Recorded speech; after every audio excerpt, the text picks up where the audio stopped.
प्रिय विद्यार्थियों, नमस्कार। आज हम आपके लिए लेकर के आए हैं मनोविज्ञान का एक इम्पोर्टेंट टॉपिक जो आपके लिए आने वाली प्रतियोगी परीक्षाओं में बहुत ही महत्वपूर्ण साबित होगा और जो कि हर जगह पूछा जाता है। तो आज का टॉपिक है अपना शिक्षा मनोविज्ञान। शिक्षा मनोविज्ञान का जो टॉपिक शुरू करें उससे पहले आप इस वीडियो को शुरू से लेकर के अंत तक ध्यानपूर्वक अवश्य देखें और ये वीडियो आपको पसंद आए तो हमारे चैनल को लाइक करें, अपने मित्रों के साथ शेयर करें, सब्सक्राइब करें और साथ ही नीचे दिख रहे बेल आइकन को दबाना ना भूलें ताकि आगे आने वाले एक नए वीडियो का नोटिफिकेशन आपको सही समय पर मिल सके। आइए शुरू करते हैं आज का बहुत ही महत्वपूर्ण इम्पोर्टेंट टॉपिक जिसका नाम है शिक्षा मनोविज्ञान। विद्यार्थियों, आज का टॉपिक प्रस्तुत है शिक्षा मनोविज्ञान। शिक्षा मनोविज्ञान का अर्थ जानने से पूर्व जैसा कि नाम से पता चल रहा है, शिक्षा और मनोविज्ञान। शिक्षा मनोविज्ञान दो शब्दों का योग है जो शिक्षा और मनोविज्ञान दोनों से मिलकर के बना है, अर्थात एजुकेशनल जो साइकोलॉजी है वो दो शब्दों का योग है। दोनों को समझने के लिए अलग अलग अर्थ देखना अति आवश्यक है। तो आज देखते हैं सबसे पहले शिक्षा के बारे में। शिक्षा शब्द संस्कृत की शिक्ष धातु से बना है जिसके आ उपसर्ग लगा है। शिक्षा शब्द संस्कृत के शिक्ष धातु से में आ प्रत्यय लगने से हुआ है जिसका तात्पर्य होता है शिक्षा के मायने सीखना और सिखाना, अर्थात शिक्षा सीखने और सिखाने की प्रक्रिया है। शिक्षा को अंग्रेजी भाषा में एजुकेशन कहते हैं। शिक्षा शास्त्रियों के अनुसार एजुकेशन शब्द की उत्पत्ति लैटिन भाषा के 3 शब्दों से मिलकर के हुई है। तो आज जानते हैं एजुकेशन शब्द का विस्तृत अर्थ, अर्थात एजुकेटम, एडुसियर, एडुकेयर। एडुकेटम का अर्थ है to train, act of teaching और ट्रेनिंग, अर्थात शिक्षित करना।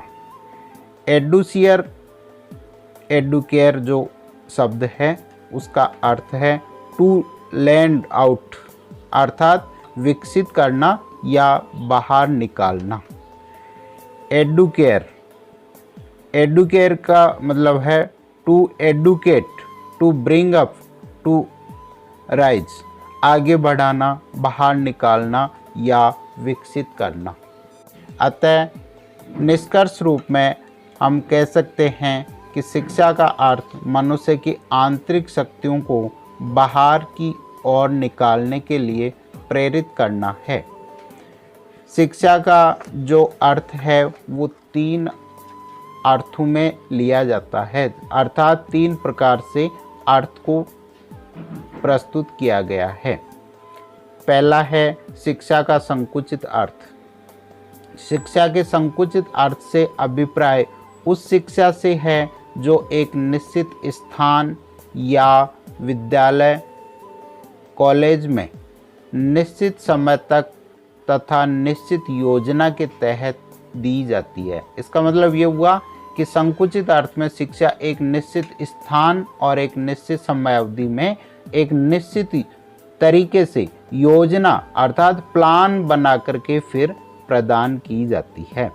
ठीक इसी प्रकार विद्यार्थियों देखते हैं शिक्षा का व्यापक अर्थ, अर्थात शिक्षा के व्यापक अर्थ के अनुसार शिक्षा जीवन पर्यंत चलने वाली प्रक्रिया है।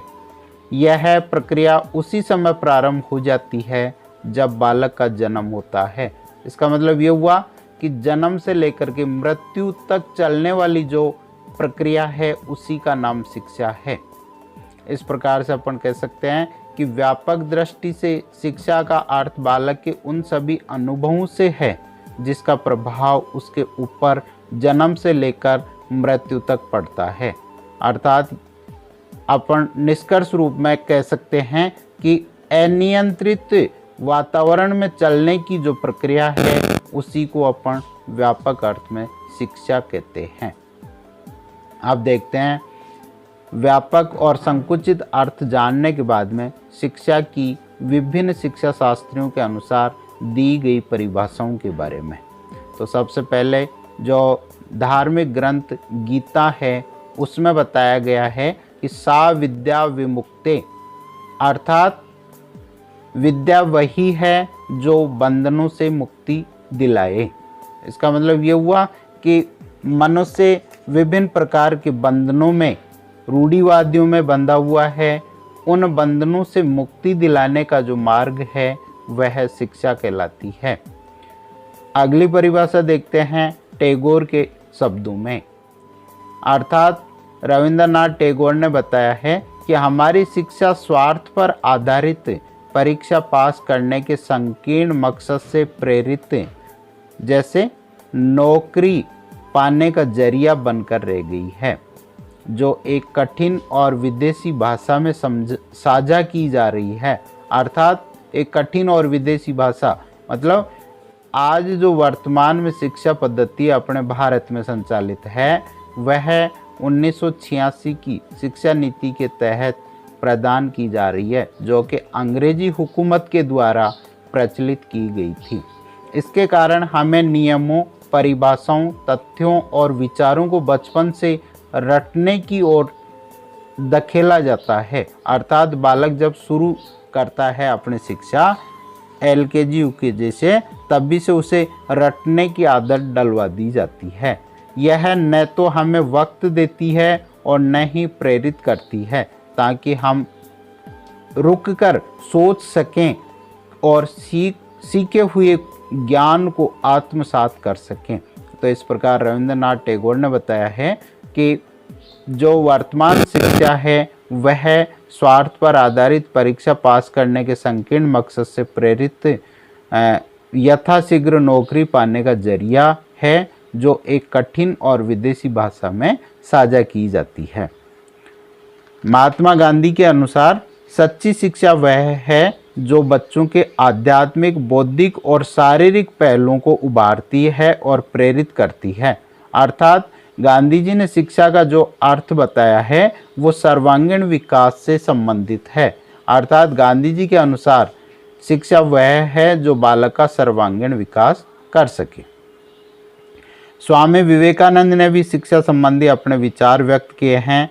शिक्षा व्यक्ति में अंतर्निहित पूर्णता की अभिव्यक्ति है। अर्थात शिक्षा व्यक्ति के अंदर जो छुपा हुआ ज्ञान है उसको पूरे रूप में, संपूर्ण रूप में बाहर निकालने की क्रिया है।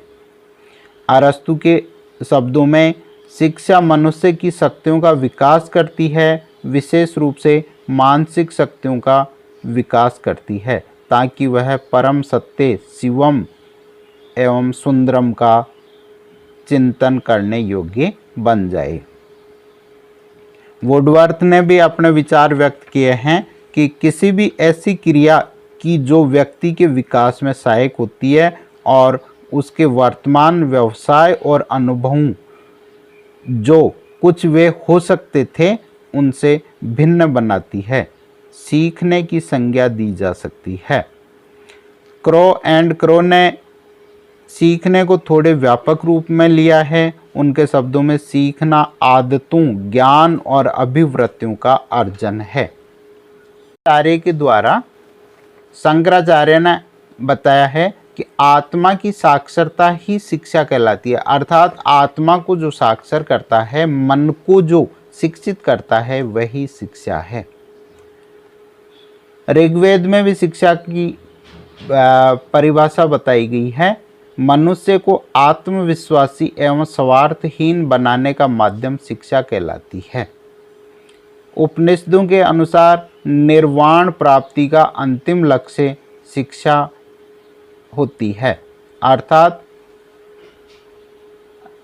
उपनिषदों के अनुसार निर्वाण प्राप्ति का जो अंतिम लक्ष्य है वो शिक्षा बताया गया है। अरस्तु ने भी अपने विचार व्यक्त किए हैं कि स्वस्थ शरीर में स्वस्थ मन का विकास करना ही शिक्षा है। अर्थात व्यक्ति कैसे स्वस्थ रहे, उसमें कैसे अपने मन को, मस्तिष्क को विकसित कर सके, इसी का नाम शिक्षा है। तो अब विद्यार्थियों, शिक्षा का जब अपन ने अर्थ जान लिया, उसके बाद में देखते हैं कि शिक्षा का व्यक्ति के जीवन में क्या महत्व है, अर्थात इम्पोर्टेंस ऑफ एजुकेशन। शिक्षा का महत्व जानते हैं। तो निम्न प्रकार से अपन शिक्षा का महत्व बता सकते हैं। पहला बिंदु है, शिक्षा का महत्व व्यक्ति के प्रत्येक पहलू को विकसित करके इसका चारित्रिक निर्माण करती है। दूसरा बिंदु है, शिक्षा राष्ट्रीय जीवन में व्यक्ति के अंदर राष्ट्रीय एकता, भावनात्मक एकता, सामाजिक कुशलता तथा राष्ट्रीय अनुशासन आदि भावना को विकसित करके उसे इस योग्य बना देती है कि वह सामाजिक कर्तव्य को पूरा करते हुए राष्ट्रीय हित को प्राथमिकता देने के लिए ओतप्रोत हो जाता है। अर्थात जो शिक्षा है वो राष्ट्रीय जीवन में व्यक्ति के अंदर राष्ट्रीय एकता का भाव जागृत करती है, भावनात्मक एकता प्रदान करती है, साथ में सामाजिक कुशलता और राष्ट्रीय अनुशासन आदि का भाव भी विकसित करती है। अब देखते हैं महत्व के बाद में शिक्षा के कार्य, वर्क्स ऑफ एजुकेशन। प्रिय विद्यार्थियों, शिक्षा के कार्यों की जब अपन चर्चा करते हैं तो शिक्षा के कार्य विभिन्न स्तरों पर विभाजित किए गए हैं। सबसे पहला जो कार्य है वह है व्यक्तित्व संबंधी कार्य। जो व्यक्तित्व संबंधी कार्य होते हैं वो आंतरिक शक्तियों का विकास करना, संपूर्ण व्यक्तित्व का पूर्ण विकास करना, भावी जीवन की तैयारी करना, नैतिक उत्थान करना, मानवीय गुणों का विकास करना, आत्मनिर्भर बनाना, साथ ही आवश्यकता की पूर्ति में सक्षम बनाना, इसके साथ जन्मजात प्रवृत्तियों में सुधार लाना, ये व्यक्तित्व संबंधी शिक्षा के कार्य हैं। अगला है समाज संबंधी, सामाजिक नियमों का ज्ञान, प्राचीन साहित्य का इतिहास, कुरीतियों के आवरण में सहायक, सामाजिक भावना का विकास करना, सामाजिक उन्नति में सहायक बनना, धर्मों के विषय में अपने आप को सक्षम बनाना और इसके साथ ही व्यक्ति का उदार दृष्टिकोण विकसित करना। अगला बिंदु आता है राष्ट्र संबंधी कार्य। राष्ट्र संबंधी कार्यों में बता सकते हैं कि भावनात्मक एकता विकसित करना, कुशल नागरिक बनाना, राष्ट्रीय विकास को बढ़ावा देना, राष्ट्रीय एकता की स्थापना करना, सार्वजनिक हित संबंधी कार्य करना, इसके साथ ही सार्वजनिक जो आय है उससे संबंधित कार्यों को भी बढ़ावा देना, राष्ट्रीय अनुशासन बनाए रखना, अधिकार तथा कर्तव्यों का ज्ञान होना। साथ में चौथा बिंदु आता है वातावरण संबंधी कार्य, अर्थात शिक्षा वातावरण संबंधी कार्य भी संपन्न करवाती है। जैसे वातावरण से समायोजन स्थापित करवाना, वातावरण का अनुकूलन करना, और ये थे आपके शिक्षा संबंधी महत्वपूर्ण कार्य। इसके बाद में देखते हैं शिक्षा के व्यक्ति के जीवन में क्या उद्देश्य हैं, अर्थात पर्पज ऑफ एजुकेशन। विद्यार्थियों, शिक्षा ही व्यक्तिगत एवं सामाजिक विकास की एक सार्थक प्रक्रिया है। अतः इसके सामान्य, विशिष्ट, व्यक्तिगत और सामाजिक उद्देश्य अलग अलग हैं, जो कि निम्न प्रकार से अपन उनका अध्ययन कर सकते हैं। पहला उद्देश्य है सामान्य उद्देश्य के रूप में व्यक्ति का व्यवहार, चरित्र, आचरण, मनोवृत्ति, भावनाएं, विचारों तथा ज्ञान व्यक्ति को परिवर्तन करने योग्य बनाता है। दूसरा है विशिष्ट उद्देश्य के रूप में आज सामान्य उद्देश्यों की संज्ञा दी जाती है। इनकी क्षेत्र तथा प्रकृति सीमित होती है, अर्थात जो शिक्षा के उद्देश्य हैं वो विशिष्ट रूप में देखते हैं तो ये संकीर्ण अर्थ में देखे जाते हैं। इसका निर्माण भी किसी विशेष परिस्थिति तथा विशेष कारण को ही ध्यान में रखते हुए किया जाता है। यह उद्देश्य लचीला, अनुकूलन योग्य तथा परिवर्तन योग्य होता है। तीसरा उद्देश्य है व्यक्तिगत उद्देश्य। शिक्षा का जो ये उद्देश्य है वो प्राचीन उद्देश्य है। इस उद्देश्य में सार्थक समाज की अपेक्षा व्यक्ति को बड़ा माना जाता है। और चौथा उद्देश्य है सामाजिक उद्देश्य। इस दृष्टि से देखा जाए तो व्यक्ति का संपूर्ण जीवन राष्ट्र की भलाई के लिए है, ना कि केवल व्यक्तिगत भलाई के लिए, अर्थात सामाजिक आधार पर। जैसा सामाजिक शब्द का अर्थ है समाज, अर्थात एक दूसरे का सहयोग करने वाला एक समूह, जो कि सहकार के भाव पर आधारित है। सहकार का मूल मंत्र है एक सबके लिए और सब एक के लिए। तो सामाजिक उद्देश्य भी शिक्षा का सहकार के भाव पर आधारित है। और पांचवा जो उद्देश्य है वो है व्यक्ति के जीवन में आने वाले नए पहलुओं पर सुझाव देना। जैसे मनोवैज्ञानिक दृष्टि से मूल्यांकन में सभी छात्रों को एक समान परीक्षण क्यों दिया जाए, जब एक ही कक्षा में भिन्न योग्यता और क्षमता वाले छात्रों को प्रवेश दिया जाता है। तो इस प्रकार से अपन कह सकते हैं कि जो नए पहलू सामने आते हैं उनके ऊपर सुझाव देने के लिए भी शिक्षा के उद्देश्यों का अध्ययन किया जाता है। अब देखते हैं कि भारत जो वर्तमान समय में शिक्षा के उद्देश्य को प्रभावित करने वाले जो कारक हैं उनके बारे में। तो पहला जो कारक है शिक्षा के उद्देश्यों को प्रभावित करने वाला वो है वर्तमान भारत में शिक्षा के उद्देश्य को प्रभावित करने वाले कारक दर्शन, जीवन दर्शन, राजनीतिक विचारधारा, सामाजिक विचारधारा, आर्थिक दशाएं, तकनीकी उन्नति, प्राकृतिक दशाएं आदि के द्वारा प्रभावित होता है। दूसरा कारक है राजनीतिक विचारधारा के अंतर्गत शासन करने वाली सरकार ही शिक्षा की व्यवस्था का कार्यभार संभालती थी, अतः वह अपने अनुरूप ही शिक्षा के ढांचे का गठन करती है। इस प्रकार शिक्षा के उद्देश्य पर तत्कालीन सरकार का प्रभाव पड़ता है। अगला कारक है सामाजिक विचारधारा के अंतर्गत समाज की दशाओं का शिक्षा के उद्देश्य पर पर्याप्त प्रभाव पड़ता है। भारतीय शिक्षा का जो उद्देश्य है वो केवल समाज को शिक्षित करना तथा सबके जीवन यापन के लिए साधन जुटाना है। अगला कारक शिक्षा के उद्देश्यों को देश का प्राकृतिक वातावरण तथा प्राकृतिक संपदा आज भी प्रभावित करती है, अर्थात प्रकृति का जो वातावरण है वो शिक्षा को प्रभावित करता है। अगला है किसी देश का आर्थिक स्तर वहाँ की शिक्षा के उद्देश्य को प्रभावित करता है। भारत जैसे देश में आर्थिक साधनों की कमी के कारण शिक्षा के उद्देश्य को निर्धारित करके भी उचित साधनों के अभाव से प्राप्त नहीं किया जा सकता है। विद्यार्थियों, अब तक अपन ने देखा वर्तमान भारत में शिक्षा के उद्देश्यों को प्रभावित करने वाले कारकों के बारे में। अब देखते हैं शिक्षा की प्रकार, टाइप्स ऑफ एजुकेशन, अर्थात भारत में मुख्य रूप से जो शिक्षा शास्त्रियों ने शिक्षा का वर्गीकरण किया है वो निम्न आधार पर किया है। औपचारिक शिक्षा, दूसरा है अनौपचारिक शिक्षा और तीसरा है दूरस्थ शिक्षा।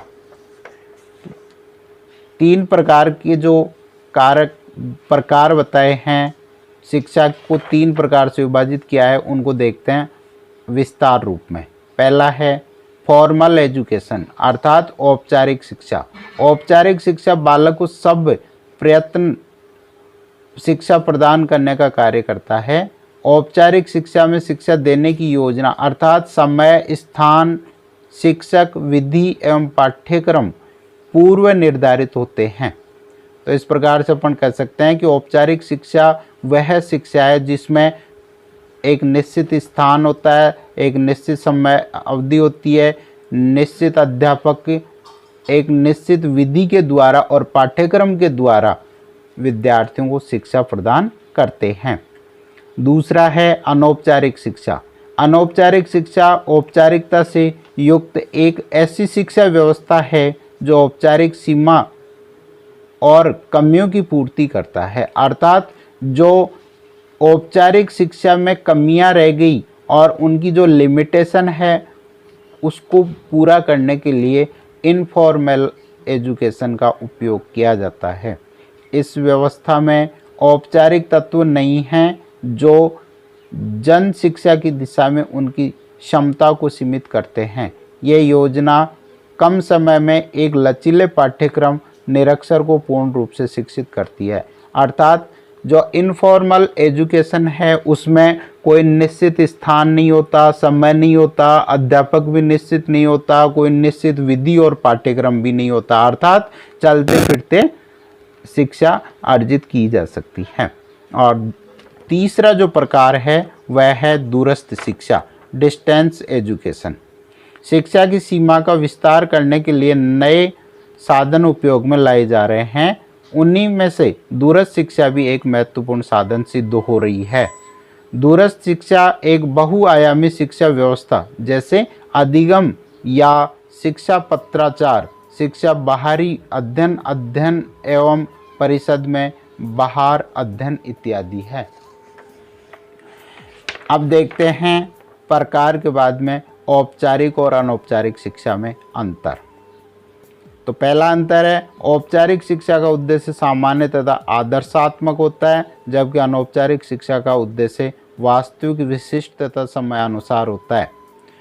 दूसरा अंतर है औपचारिक शिक्षा सामाजिक जीवन की आकांक्षाओं, मान्यताओं, आदर्शों तथा आवश्यकताओं की प्रतीक है, जबकि अनौपचारिक शिक्षा का उद्देश्य व्यक्ति में निहित आवश्यकता तथा समस्याओं की जानकारी तथा उनका समाधान करना है। अगला अंतर है औपचारिक शिक्षा क्षेत्र व्यापक होता है और यह नियंत्रित तथा क्रमिक है, जबकि अनौपचारिक शिक्षा का क्षेत्र सीमित है। अगला औपचारिक शिक्षा वर्तमान तथा भावी जीवन की तैयारी है, जबकि अनौपचारिक शिक्षा वर्तमान में अधिक बल देती है।